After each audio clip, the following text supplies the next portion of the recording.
Halo, perkenalkan nama saya Nadia Mardianti dengan NIM 010212282227 bersama rekan saya.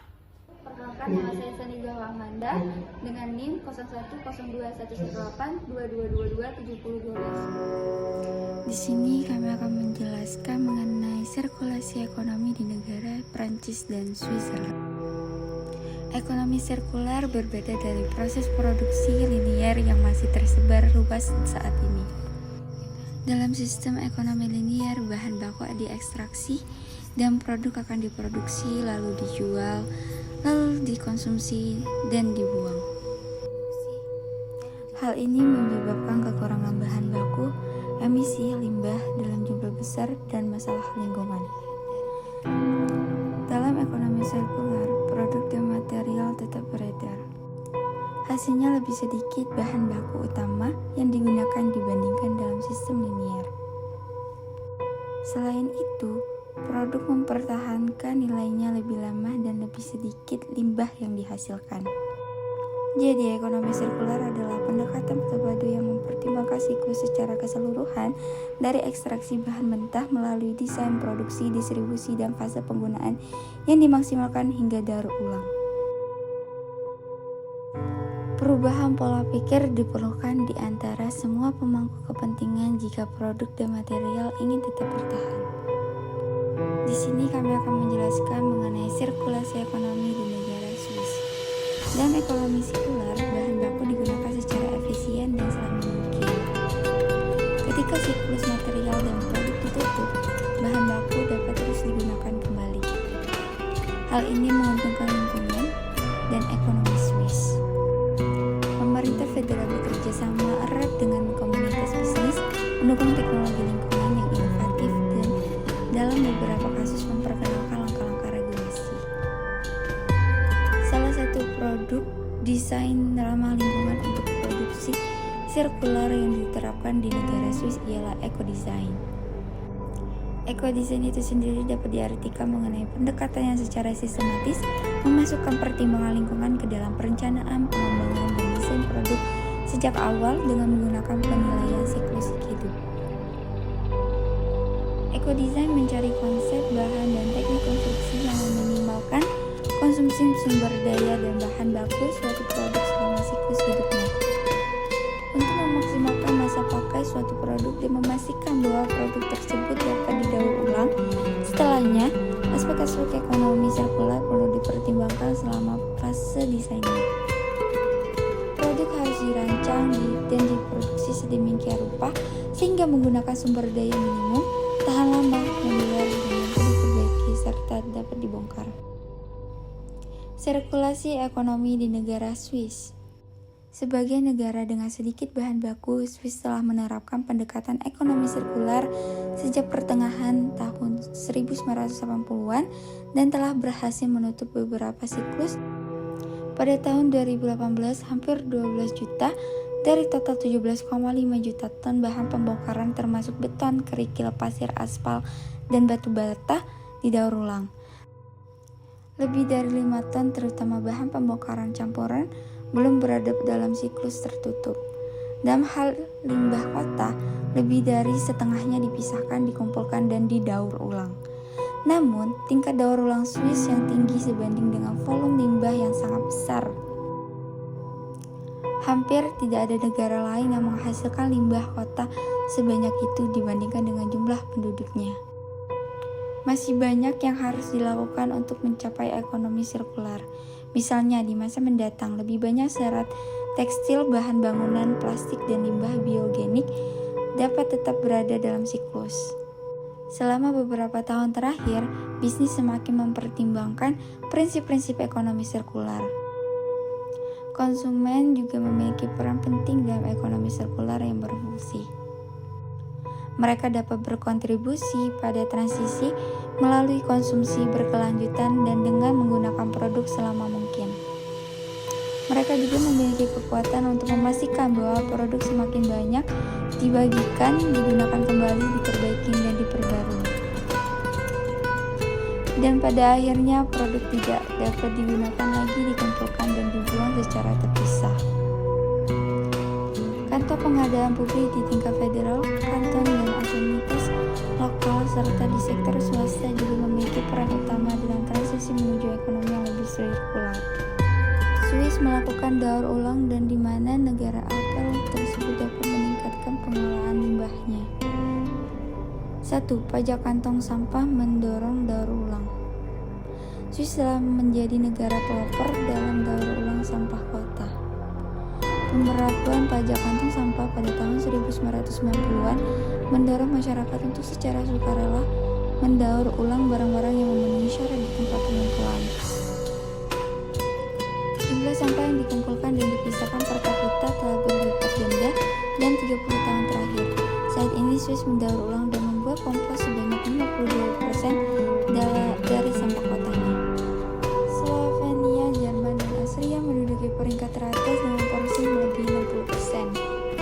Italia dengan tingkat daur ulang hampir 57% juga berada di atas rata-rata Eropa yang sebesar 46%. Yang kedua itu Swiss mendaur ulang 97 dari 100 botol kaca. Tingkat daur ulang bahkan lebih tinggi jika bahan-bahan yang berbeda dipertimbangkan secara terpisah. 80% kertas dan kardus didaur ulang. Tingkat daur ulang meningkat menjadi 83% untuk botol minum plastik, 91% untuk kemasan aluminium, dan 97% untuk kaca. Ini berarti bahwa dari setiap 100 botol akan didaur ulang 97 botol. Pemulihan limbah ini dibiayai melalui pajak pembuangan yang sudah termasuk dalam harga pembelian. Dan yang ketiga itu sampah menghasilkan energi panas. Lebih dari 20% sampah tersebut dapat didaur ulang menurut survei terbaru oleh Foen yang menganalisis isi kantong sampah Swiss setiap 10 tahun. Di Swiss, sampah kota yang dibuang di tempat pembuangan sampah tidak pernah berakhir di tempat pembuangan akhir yang telah dilarang sejak tahun 2000. Sisa makanan, material komposit, kemasan, dan sampah rumah tangga lainnya dibakar di pabrik pengolahan sampah menjadi energi. Panas yang dihasilkan selama pembakaran mengalir ke jaringan pemanas listrik atau digunakan untuk menghasilkan listrik.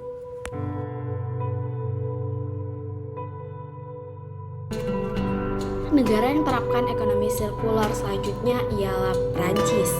Negara ini adalah negara pertama yang melarang penghancuran produk non-makanan yang tidak laku. Prancis juga negara pertama yang memperkenalkan indeks kemampuan perbaikan pada produk elektronik dan listrik.